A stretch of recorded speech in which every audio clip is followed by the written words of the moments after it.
All right, why don't we go ahead and get started, and welcome aboard. I'll introduce myself. I'm Bob McQuaid. I'm a combination quantitative analysis and IS professor at the Graziadio School. My colleague is Jim DiLellio, who has actually submitted this and sent it to me and says, hey Bob, we're going to present at the courses and technology stuff. And so here we are, right? So essentially what we're going to talk about is a combination of things. One, we're going to start off with the idea of capturing your lecture in real time, which I have to be careful of because I often say things that should not be captured for posterity and get forwarded to the president kind of thing, right? But it's real time and it's very effective and it works in a lot of environments. You'll hear hints throughout the discussion here. And also, we're going to show you kind of some things about how to set up some stuff in advance. So for example, while lecture capture works great, it tends to be an hour and 15 minutes with lots of questions and answers from other people. What I've found is I can do a 20 or 30 minute lecture and it's the equivalent of an hour and a half in the classroom. It's literally about a 3-to-1 amount of coverage, and the students can watch that video 30 times if they need to. Whereas if you're talking for an hour and 15 minutes, they may not watch very much of it because it comes and goes, etc. So we'll talk a little bit more about that. This is a reminder to me to start using what we have called Camtasia Relay. And Camtasia Relay is something we'll be talking about today. It's basically a server-based situation. It's wonderful because essentially what you do is you download an add-in, okay? And it's just a little standalone script that you then can open up and log in to your Camtasia account. Now you can see I've got a couple here. Once I'm logged in, it says connected to a server down there. And the benefit to Camtasia Relay is you literally just have to be able to click buttons. Okay, so for example, first I'm going to click test and I'm going to talk like I normally speak. I've set up my wireless microphone because if you use your array on your computer and you walk away, then your voice suddenly gets real quiet. Nobody can hear it. Yeah. Whereas with a wireless, I can do my normal walking around and insult people by walking right up to them and things like that. So now you want to run a quick test. Talk like I normally speak. I've set up my wireless microphone because, okay, so good, I can hear audio. The worst thing about lecture capture is if you don't have the microphone turned on. Okay? Don't think that it hasn't happened to some other people, not me. I always have the mic turned on. You do it once and then you learn. You test the microphone constantly, right? All right, so now we're ready to record. We're going to go ahead and record this, and it gives you a countdown in case you have to run over and do something differently. So we're actually recording everything or we're recording me anyways. Nobody will be able to hear anything you say. And so really what we're talking about here is two ends of the spectrum. One's going to be capturing, and we're going to show you a couple of ways to capture, and the other is going to be distributing, and we're going to show you a couple of ways to distribute. And the reason we have green and red is because I'm doing the green and Jim's doing the red, so that makes it easy for us to know when we're talking and when the other guy's not talking. All right, so what is capture side? So first we have the Camtasia Relay, which is corporate. You can get a Camtasia Relay account, but they're relatively expensive. And we actually have it here at Pepperdine. I'm not 100% sure that it's available to all the schools, but I'm certain, given that we're now presenting it, and you may make a call, and Jonathan would be happy to take your call to say, gee, I'd really like to have access to that. CamStudio is an open source plugin, which is kind of at the other end of the spectrum. Okay, CamStudio is, you have to kind of know what you're doing. I'm going to walk you through about 5 or 10 minutes of that, and you're going to see there's a lot of clicks, a lot of things to do, but the nice thing about it is it gives you ultimate flexibility.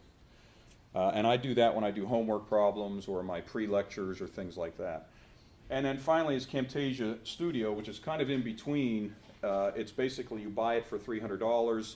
It allows you to record everything. It gives you a little flexibility in terms of pausing and starting and putting other videos in and things like that.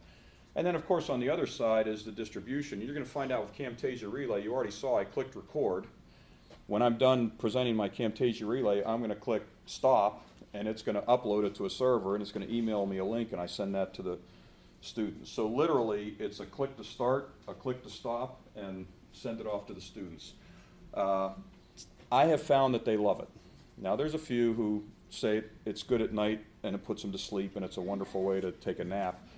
But we have about 40% Chinese students in our classes. And so they absolutely love having the ability to go back and listen to this over and over again. And even some of the domestic students will come up and admit to you that, you know, I needed to go see it, watch it a few times before I finally got it. And they can fast forward and get to the points that they need to get to.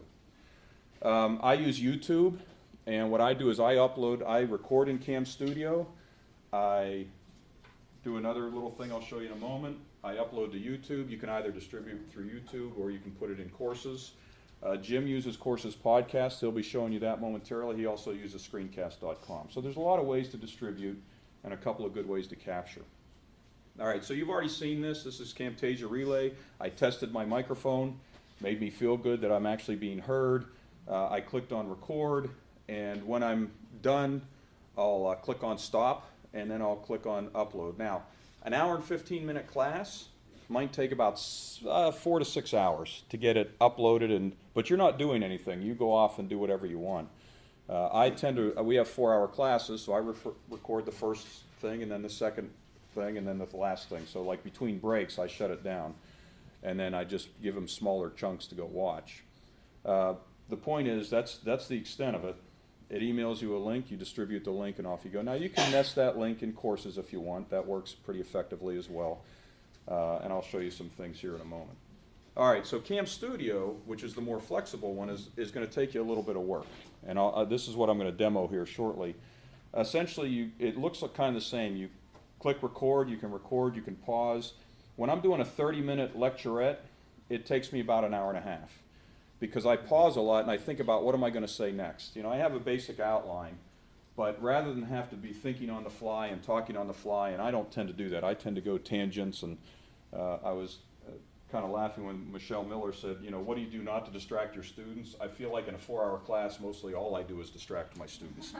And so for me, if I compress everything out, literally, that I don't need in an hour and a half lecture, it takes about 30 minutes. So, but it'll take me about an hour and a half to record the whole thing, and then I convert it, because when you record in CamStudio, it puts it in what's called an AVI file, which is not compressed. So it might be, for a 30-minute file, it could be 250 megabytes, which when you try to upload that to YouTube, they're going to send you vicious emails telling you that you don't belong here anymore. So I convert it using an open source package called Handbrake. Again, very easy. I open the video file, I say, where do you want to save it? And I click OK. And it saves it as an MP4, which knocks it down to 10 to 15% of what it was when it was an uncompressed AVI. And then that's what I'll upload to YouTube. Now, I put in there in the middle edit, because sometimes you may want to put together several 5 to 10 minute lecturettes. I'm telling you, it's a lot easier to decide, I need to talk about this for a little while in a 5 to 10 to 15 minute window, and get that put together, and then maybe put 5 or 6 of those together over the span of a week, and suddenly you've got an hour and a half lecture for these students that's actually very well thought out and very productive and can have screen capture, etc. throughout. So once I convert it, I either upload it. Jim's going to talk about uploading directly to podcast. I usually upload it to YouTube, and then I create an HTML page that I can release when I'm ready to release it. So for example, homework solutions. Homework's due Monday at midnight. The solution's available via video Tuesday at midnight. Yeah? Does this tool concurrently translate audio into text so you can have... It does not. Could you use DragonSpeak? You could. Concurrently with it?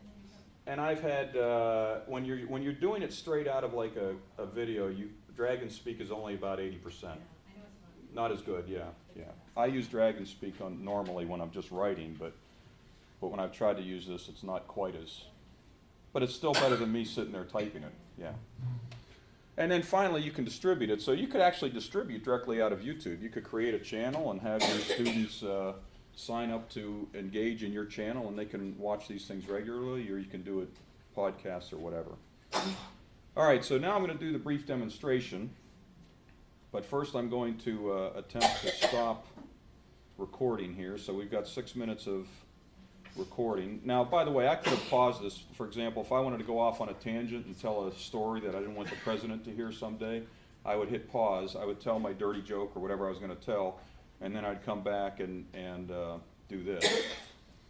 Okay, so now the only capability you have in Camtasia Relay is you can trim the ends, which is good, because sometimes you'll forget to shut it off and you'll walk off and go take a break, and then you'll come back and realize that, oh, you wanted to shut it down. So you can trim the ends. I'm not going to trim the ends. You can see that I've got a profile set up.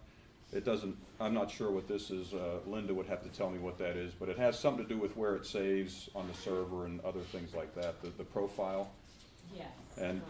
And so we don't worry about that. But we go ahead and enter a title, enter a brief description, and click submit. And it's going to now be uploading to the server. So it probably won't take that long for this to actually upload to the server. If you take a moment, oops, I didn't want to do that. If I take a moment, it's going to show up over here under my recent presentations at some point, okay? And so and it'll also send me a link via email. So I can always go back in here and get this out. And Jim's actually going to show you how you can download the videos from this momentarily. But I'm going to go back while this is uploading, and it'll eventually send me the email. I'm going to go back to my presentation. All right. So I'm going to show you the more complex but highly flexible process. CamStudio, capture, edit if you want. I usually just use like Windows movie video producer or whatever. I don't use anything fancy there. Handbrake to translate it to an MP4, which is a much smaller file. I put it in YouTube's and I put it in courses. So let's kind of go through this process, and let me see if I've got it set here.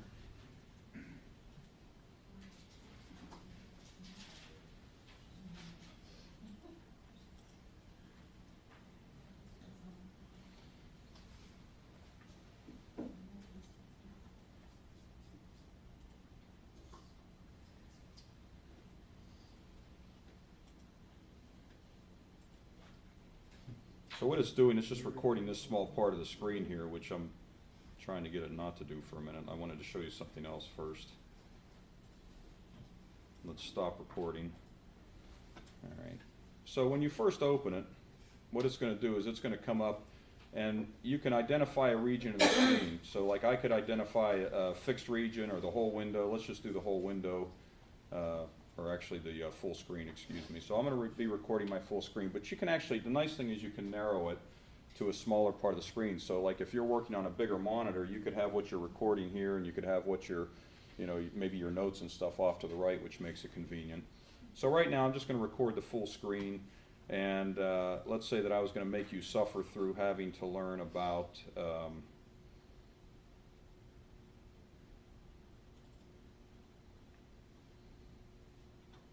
I think this was simulation.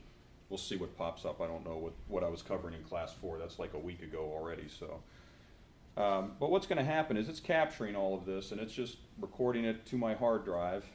And of course, my Excel is taking forever to warm up. The nice thing that I have found about it is that instead of saying, okay, copy and paste, right? If you just hear audio, or if you have something written, just copy and paste, then people, as you might know, in Excel, there's like 19 ways to copy and paste. And so most students know one, some know two. But the point is that you can actually,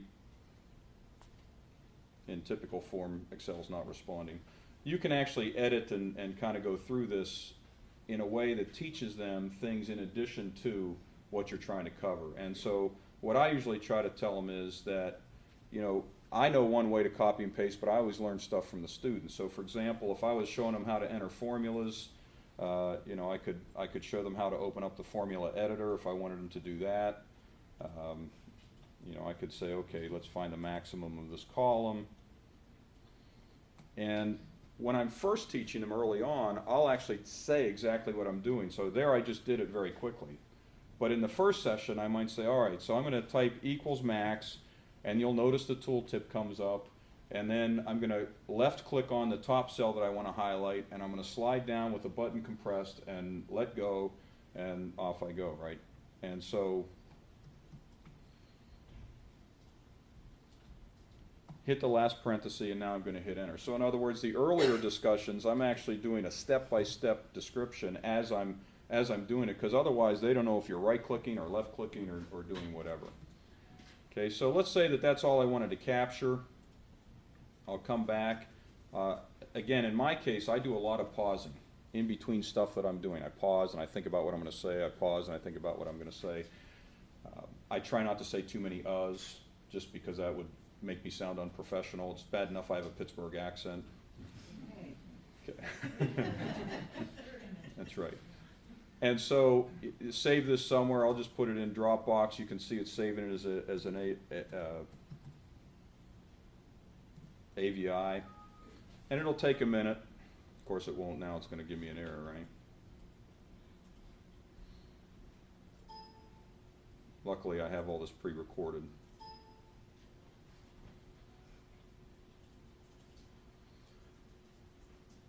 Okay, so what it's doing, what it's saved down, just to show you, is it's saved an AVI, which is a large, large file.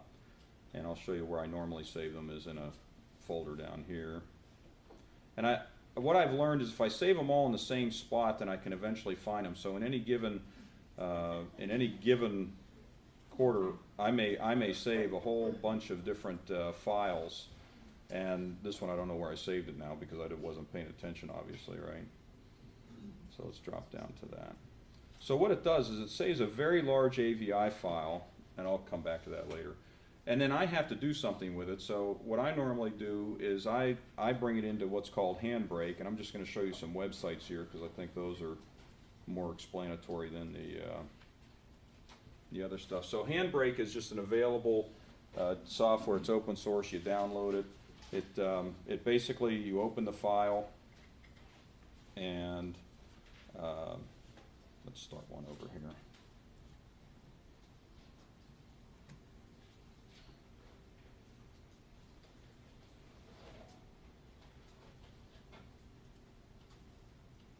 I misspelled Handbrake. There we go.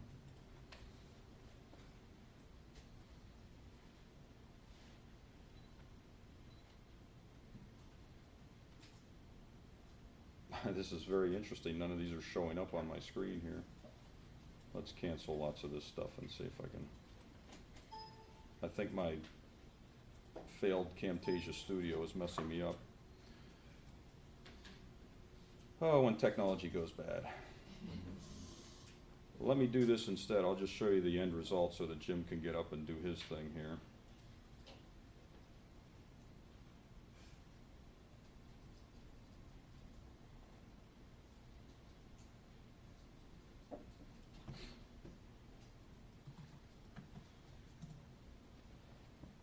So if I go into courses, and I'll log in real quick and kind of show you what I've done in terms of preparatory work and things like that.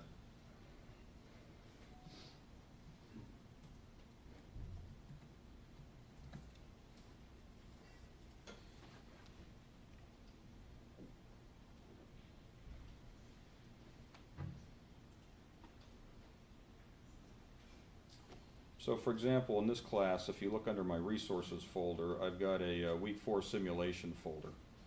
And so what I've done is I give them a homework assignment. So here's a homework assignment. All that is in this Excel file with the problem statement. Excuse me, that's this one right here, okay? And then when they've completed that one, they can go in and they can view the solution, which is just an Excel file, so they can download that as well. So they can get a hard copy of the Excel and not. They also have solutions to the problems here, which are basically nested in All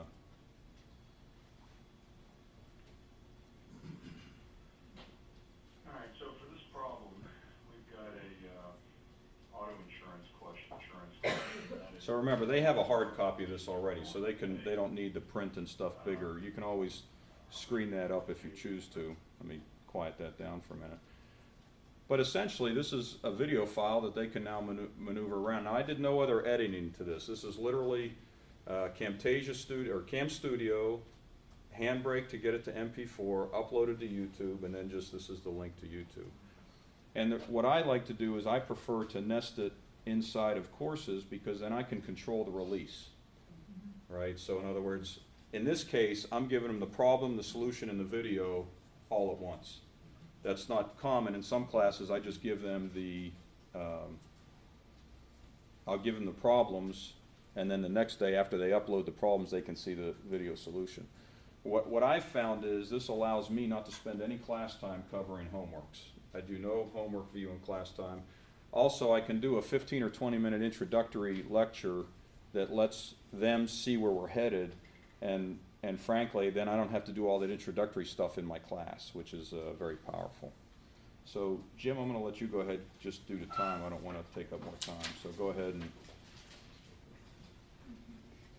we'll be available to answer questions here momentarily. Am I all unplugged? There we go.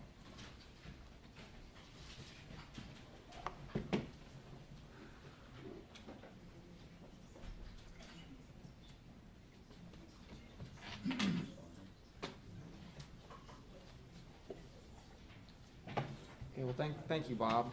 So Bob's already done a nice review of some of the tools he uses. Some of the tools that I also use for lecture capture, in some respects parallel what you've already seen, and I think also complement and maybe show some other ways that you can handle things. So I think the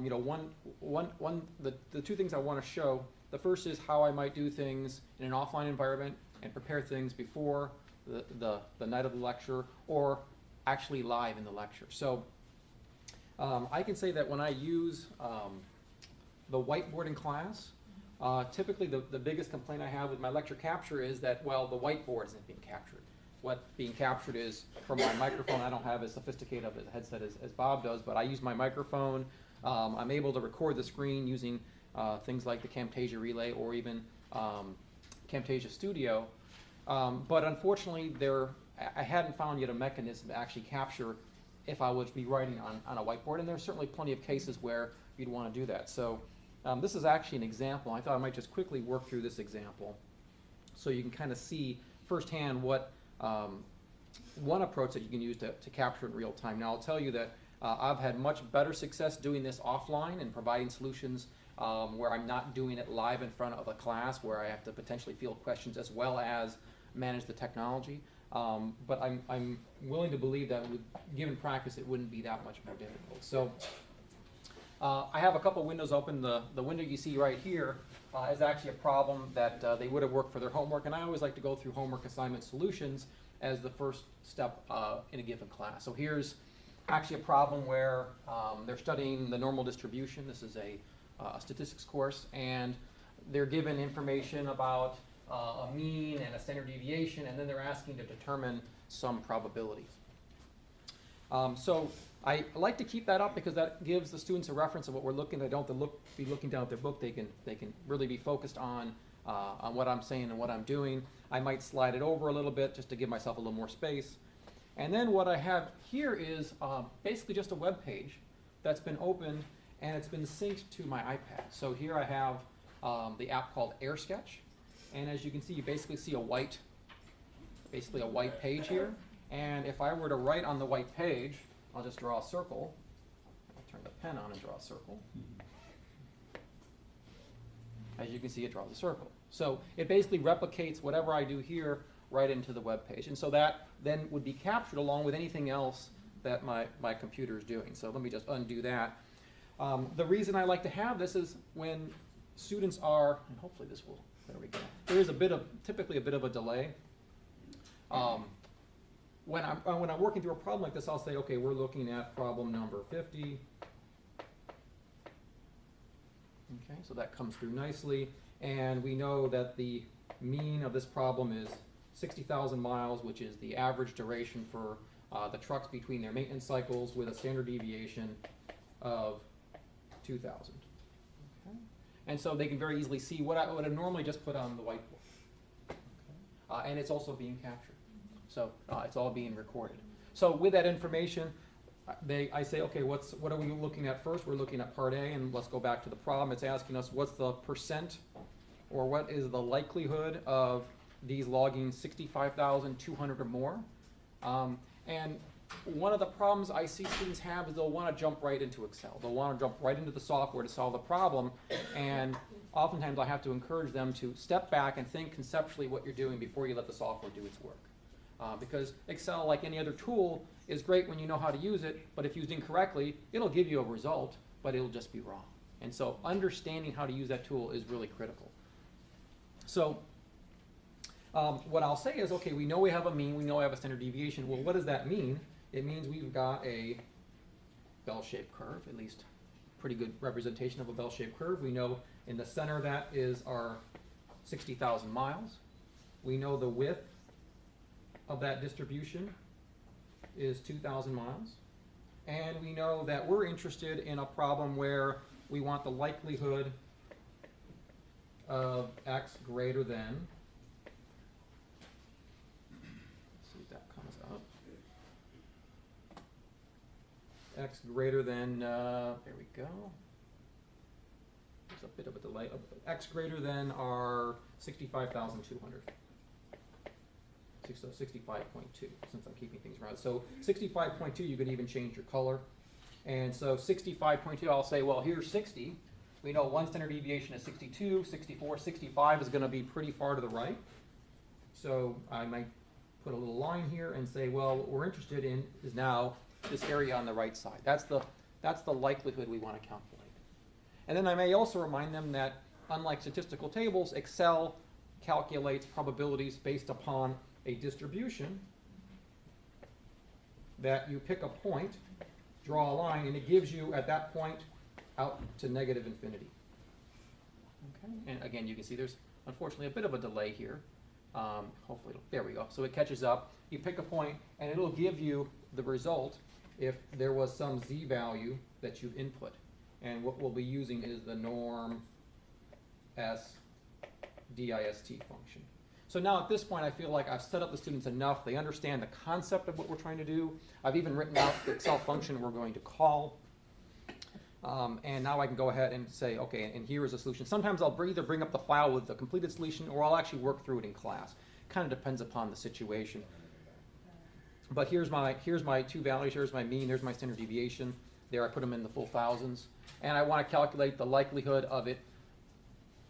Likelihood there. Here I actually use the norm dist function. In fact, here is where I often will tell them there's often more than a single function that can do it. In fact, I use the norm dist function here, but I could have just as easily used a function like the norm s dist function. And then, as you can see, there's a single argument. So much like I think what Bob was showing, when you bring up these functions within Excel or any other software, it'll give you some hint, and then you can use that information. Now, because we're getting information from Excel that gives you at a point and everything to the left, this 65,200 is giving us a probability there that was associated with this function, but it was from one direction, so we want to do a 1 minus, and they can typically then follow that. So by bringing these things together, I was able to basically free myself from the whiteboard, and I found that to be extremely useful. Again, it's a little more challenging, I think, when you do it in real time in class, which is why I've actually used this a little bit more so to do some things that have been recorded ahead of time, and then I can share with my students, or they can then view offline whenever is most convenient for them. Okay, so that's, I think, largely the demo I wanted to cover. I want to talk a little bit now more so about, because most of the conversation so far has been about capturing, and so you've seen a variety of different capturing. But the other piece is how do you get the information out to the students? Bob's talked to a couple different approaches, primarily using courses and using YouTube.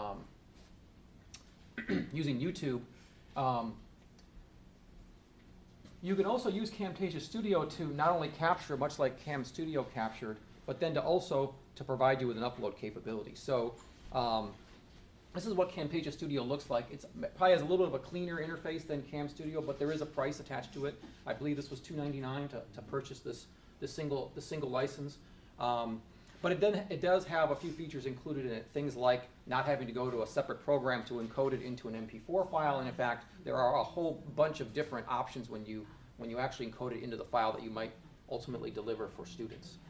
It also has the ability to go ahead and import files. So I can go into here and say, I want to bring in a media file that I may have captured from a different class and maybe even edit it. So I can say I'm going to go ahead and open it. There's my file. I can go ahead and drop it down. It pretty much accepts any format that you'll bring in. There it's dropping in the information. I usually just accept the defaults. Okay. And then when I'm ready to produce it, I'm just going to go to, there should be so produce and share. The first button will basically just convert the file into a compressed file, much like Bob showed. But then you've got a few other options, which you can go to Camtasia Relay, you can go to screencast.com, so it's no longer just residing on your hard drive. It goes up to those resources directly. Okay, so kind of has a little bit more inclusive functionality, I think, relative to some of the other software you saw, and I found it to be quite useful. Let's see, let me go back into here. Okay, so I think we've talked about Camtasia Relay a little bit already.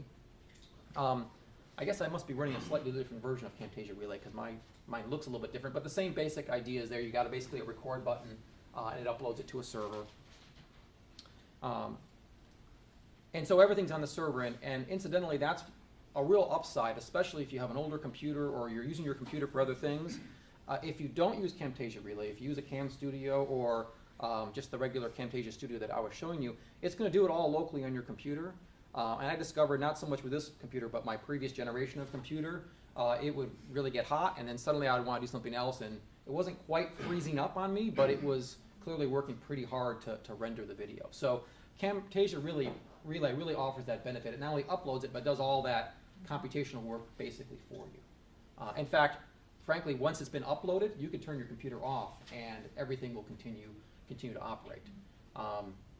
In fact, as another plug, one of the things I like about Camtasia Relay, in fact, I just used it last night for my class. I didn't want to stay at the site. I was ready to go home, and so I packed it up. It was right in the middle of uploading. I turned my computer off. I got home. As soon as I turned my computer back on, the upload would finish. So it's very robust in the sense that it can basically know, yep, if it's not done yet, it'll keep uploading. And then when it's done, it sends you an email saying it's done, and here's the link. So very, very useful. The distribution then, I basically use two different methods. The first is if I've already saved the file, if I already have it locally on my hard drive as an MP4 format, what I actually do is I'll go right into my course's website. I'll go into the podcast tool, which you'll need to turn on. I don't think it's on typically by default. And what you'll basically do is select the file. You'll pick a published date and time. You'll give it a title, and you'll hit the upload button. What that looks like directly within courses is, I'll just go into one of my courses here. So here's, okay, so you can see there's a podcast tool there, and you can see there's a number of podcasts. The organization isn't the prettiest. It just basically putting them in sequentially, but it's very simple. You basically just select the ad. You go to wherever the file was located. You do need to give it some time because if you've got a 10, 15, 20-minute video that's, maybe 10, 15, 20 megabytes, it will take some time to upload. So you'll want to manage the time there and make sure everything gets complete. In fact, that's actually one of the reasons I know Bob was using this too. I prefer Chrome when I interact with the podcast tool because as far as I know, it's one of the few web browsers that will give you a % complete along the bottom when you're uploading, which for larger files, when I do them like for my home network as opposed to being at the university, I may not have as fast of an upload. It might take 3, 4, 5, 6 minutes. And I want to make sure that when it's done, it's indeed done. And having that little bit of a progress indicator I found to be extremely useful. You also have the ability to actually pick the date and the time that the podcast becomes available. So the audio and video, you could actually prevent it from becoming available or have it available immediately by setting it to be the current date and time. And that could be useful if you know you're going to be traveling, if you know you're not going to have a chance to upload it right at the time you'd like to make sure it's available to students, and then it will become available to them at that point in time. And then, of course, you can give it a title. The interface that you see here is probably the most direct way for students to get to it. So here's an example of some homeworks. For students that don't use podcatchers, they're simply going to go to that link, click it once, and as you can see, this is about a 5 megabyte file. So I clicked it once. Hopefully this will start up here in a moment. Alternatively, they could go to this RSS link. And by plugging that RSS link into any podcatcher, and iTunes is probably the most popular podcatcher, Whenever that podcasting tool updates itself and there's new content available, it'll automatically download it. I've had a number of students say they use the podcatcher on their iPads or tablet computers, and the reason they like it is that it keeps them up to date on one source. And when they watch the videos, they're able to watch the videos here and then still interact with their computer. So it gives them kind of a larger aperture to actually, okay, they're working through their problem, but then they're also able to listen to what's been recorded on a separate device. Okay. Looks like we've got a bit of a slow connection here. We'll just wait for a moment for that to go ahead and download. But they basically have either option available to them. They could either just download it directly, save it to their hard drive, or use a podcatcher, whichever one they prefer. Okay, let me go back into here. I think I'll let that finish downloading. Okay, so you can distribute it as an MP4 in Sakai. I think I already mentioned that you can use pretty much any podcatcher. There's a number of open source podcatchers you can use as well if you don't want to use iTunes. I think we've talked to that when you do use Camtasia Relay, it does send you a message saying the rendering is complete. The difference between the rendering on Camtasia Relay versus Camtasia Studio is with the Camtasia Studio you already have the file, then you can upload it to your site. With Camtasia Relay, it's really designed to be more cloud-based, meaning it's not all going to reside on your local computer, and so I distribute that a little bit differently to my students. I actually distribute that as a link through an announcement. So, as an example, when I did some live recordings in class, I wrote down the recording was from 211, and the email I got basically had, and in this case it was, I broke it into two pieces. And so either one of these links you can go ahead and click, and hopefully, if all goes well, what should come up is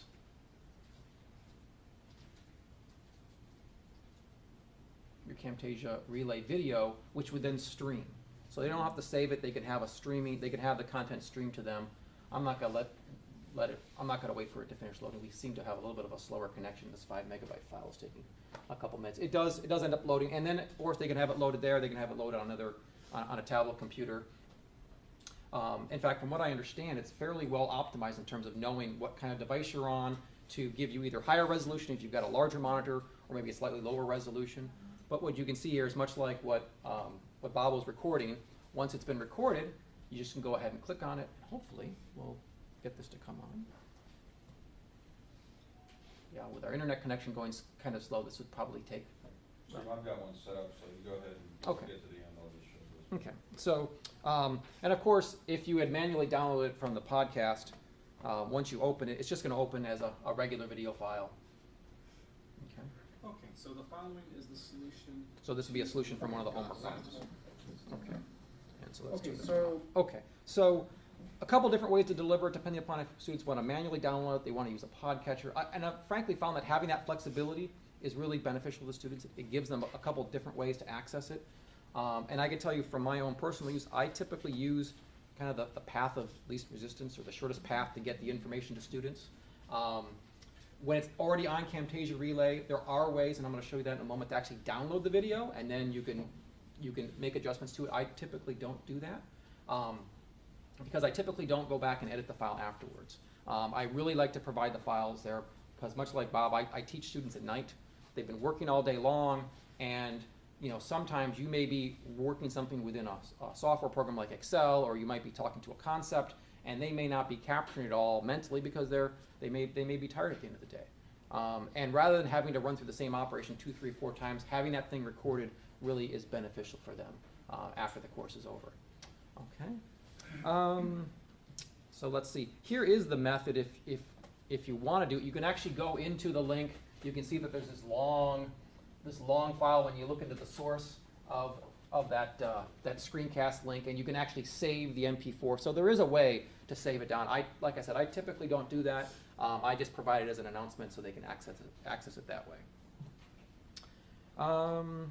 Let's see. I guess this is basically the same content, and I think, yeah. So that's kind of so it ends up being you have to essentially go through code. In fact, I think I should acknowledge Alan Regan. He was actually the one that showed me how to do this. I would never have been able to figure this out on my own. he was able to give me that guidance, so that was very, very helpful. Okay. Okay, I don't think I was going to say too much more about this. This is just kind of walking through the steps. Okay, so I think we're at a good point to wrap it up. So do you want me to leave this one plugged in? Do you want to keep running? Now let me plug in real quick. Okay. So here, unplug that. Oh, yeah, keep mine. Lost a few of those already. That's right. So we mentioned when Camtasia Relay sends you a link, if I look at my dashboard now, you'll see this is what we recorded when we first started. So the Tech Learning Conference showed up as a recent one, and when I selected it, comes up with the dashboard. Now, if in fact it's a really big file, it'll tell you how much is processed. It'll say processing right here, so you'll know even when you log in there. And then if you click on View, it's going to pop up on this next page, and I'm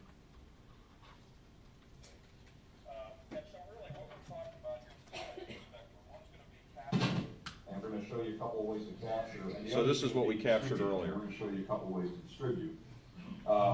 And the reason we have green and red is because I'm doing the green and Jim's doing. now, you can also, you'll notice if you're using slides, one of the nice things that Camtasia Relay will do is give you a table of contents. I did that. It gives you a table of contents, so you can actually tell, you know, the student doesn't have to watch the whole thing again. They could actually go in. I'll quiet this down a minute.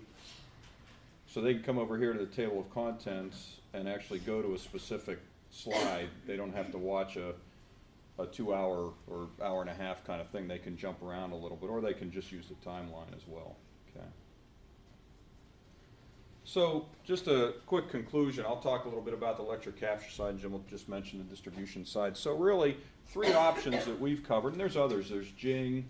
There's actually a Camtasia for Mac. Those of you who are Mac users, you can use Camtasia for Mac. It's about, I think it's about an $80 purchase.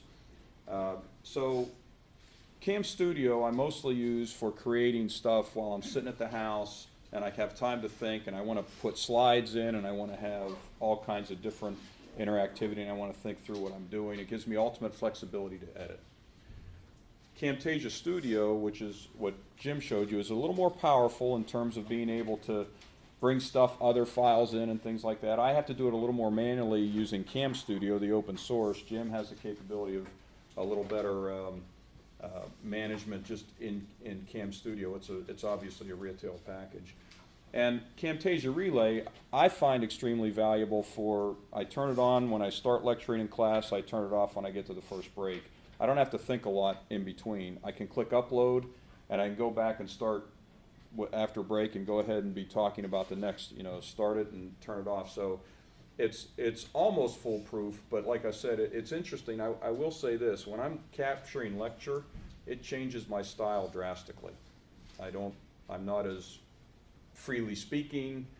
I'm more sensitive to all the uhs and pauses, and I have to think about, a student asks a question, I need to repeat the question so that when I'm answering it, it makes sense to people. So it does change a little bit. And then like I mentioned earlier, if I'm not wearing my headphone, I have to kind of tie a little stretchy string like you see at the airport, to keep me close to because as you walk away, the sound just goes away. Jim, did you want to talk lecture distribution? Yeah. So the lecture capture, obviously we have to get it out to the students. So screencast.com is really nice. It's automated through directly from Camtasia Relay. It's all streaming based. Pretty much, if the student has an internet connection and that link, they'll be able to access the content in a very easy and convenient way. You can watch it from a PC, you can watch it from a Mac, you can watch it from a smartphone, you can watch it from a tablet. Pretty much any device that can handle streaming media will be able to go ahead and receive that information from the screencast link. YouTube is also nice. I do believe YouTube has a limit of 30 minutes. Is that right? No, you can get more. Oh, can you get more now? Okay, so I knew at a time there was a limit. I think it's up to 2 hours now. It's up to two hours now? 2 gigabytes. It's big. Okay, so YouTube is another great option. In fact, I am wondering at some point, given how much I've been putting on our Camtasia Relay server, I'm going to get a note at some point saying, yeah, you've consumed all that you're going to be consuming on our Camtasia Relay server. you may have not noticed it explicitly, but there are no ways to, once you've uploaded something, to actually delete them as a user. So I'm willing to suspect at some point, as this gains wider adoption and gets a lot more use, that could potentially become an issue. And then lastly, podcasts on courses, being able to just upload files, let students subscribe to those. I got to say that when I look at the different technologies that I've used in the classroom, lecture capture has been universally received as one of those things that students really appreciate. You know, Bob talked to the fact that they can listen to you 3, 4, 5 times. I've actually had students tell me, "Oh yeah, my fiance and I were listening to your lecture on regression." I'm thinking, "Oh my gosh, you guys are talking about regression." I mean, I'm hoping it doesn't, kill the relationship between. But she said, "Oh, and she was able to follow and she liked it." My other concern when I started doing it was, no, I'm recording it, but I'm not a professional actor. I don't have a professional voice. Sometimes I'll even make mistakes when I'm working through something that's recorded. And then I'll correct those mistakes and say, "Oh, that was an incorrect statement here. Here's the correct way." Much like what I would do in class. If it's a really bad one and I'm doing it offline, I'll just start the recording again.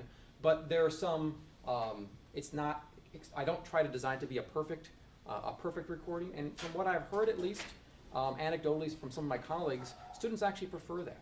They don't want a finished product that looks perfect. They just want to be able to have access to information that they weren't able to receive all the first time, and that they can go ahead and review after the fact. So given the response I've seen from students in terms of podcasting, in terms of the screencast links and the lecture capture, I've found it to be something that I'm just going to continue to use. So. Can you embed a ASL interpreter, an actual video of the person in that as well, or the lecture? If you're giving a lecture, have a video of yourself. You have people that are hard of hearing who depend on lip reading or something along with the hearing. I think Camtasia Relay has, you can capture the face. The face. So. You can Yeah, I was gonna add that, it does have an option, and it's your choice of whether you wanna do it or not, is set up a video of yourself and where that appears on the screen, so yeah. Okay. So when you're capturing a lecture, you're capturing the screen of your computer. So if you're doing that, I'm interested in online versus live versus offline. If you're doing that live, like when I plug my computer into are you also projecting it? Yeah. So then your resolution, my question is, when I plug my computer into the overhead, the resolution goes down, but that means that you're capturing at a lower resolution than if you're doing it offline. That's right. Is that a problem? It might actually be better, to have the lower resolution, quite frankly, because sometimes the high resolution, and then by the time you're done with the translation into the different file formats, it starts to lose some of the. Oh, so you're saying that when you sample it down to Like if it's distributed anyway. If I'm doing Excel, I always have to remember to click, up to like 130% so that they can actually see it on the screen. Right. Versus when I have a high resolution monitor shooting up there, they can see. So you have to experiment a little bit with it until you're comfortable that people can actually read what you're. Yeah, and in fact, I'll say to that point, I found it's almost easier rather than just to capture a portion of the screen, which I've done in some cases where I'll just capture, say, the right portion of the screen. Well, the dimensions of the right portion are going to be taller than they are wider. Oh, so does it distort the? So, well, it doesn't. It keeps it looking okay, but then when someone looks at it on their computer and goes in, say, full screen mode, you get, it's all black on the sides, and you just got this narrow window. So you're almost better off keeping kind of the aspect ratio of your computer as it is. And like I said, I've gotten really good feedback from students that if they have a small tablet or they have an iPad, they can use that separately. They can watch it, and then they can go ahead and still use their computer. Susan? I was just gonna add we have CamTasia Relay and enterprise license for that within the business school, and our primary concern, of course, has been making this available to all of the business faculty. However, we do have a university-wide license for CamTasia Relay. So if anybody is interested in using it, so CamTasia Relay is the simplest of the tools that you're seeing here. Not only in terms of it being a very simple interface where there's a record button, a pause button, and a stop button, and a submit button, and that's all you gotta need to know. That it also does is both of them were saying up in the cloud. So it compresses it and does it all without hijacking your own computer. And screencast, which we also have licensing for. So if others, or if you're interested in using this, we can let you use it. We're administering it within the business school, so we'll have to set up your account server. But if you want to just send an email to elearn@pepperdine.edu, we'll get you set up for it. And it is pretty simple, straightforward, as they said. And then the other thing I would say is, Jim, you're right. You are. I see the stats of who uses all the space, and you win for sure. But you know, storage is cheap these days. So we have an agreement with. So TechSmith is the company that makes this. We have an agreement with them that. You know, we can always up that ante if we need to. And naturally, if you're going to be a big user like Jim, then you should probably talk to your dean, and somebody should be pitching in for something, or IT or what have you. But it would be a good problem to have, is I think what I'd like to say. And so yeah, if you're interested, let us know. This is the simple version. If you want to be more sophisticated using Camtasia Studio, as they described, then it's easily portable in. You can go to town, but you buy that software yourself. Stan? Yeah, I think she just wrote it, Linda wrote it. So it's One last question. elearn@pepperdine.edu. One last question. And actually, just a comment, another possibility for distribution that I've used is iTunes U. Right. In which case, and I work with Kevin Miller on that, the university has an agreement with Apple. Right, we can, that's right. Do it that way, and I've got tons of videos up there with no issues of. Space, yeah, good. Why don't we because one thing we learned at the business school is you don't stand between people and lunch, so. And once you got any questions, we're willing to stick around and answer anything.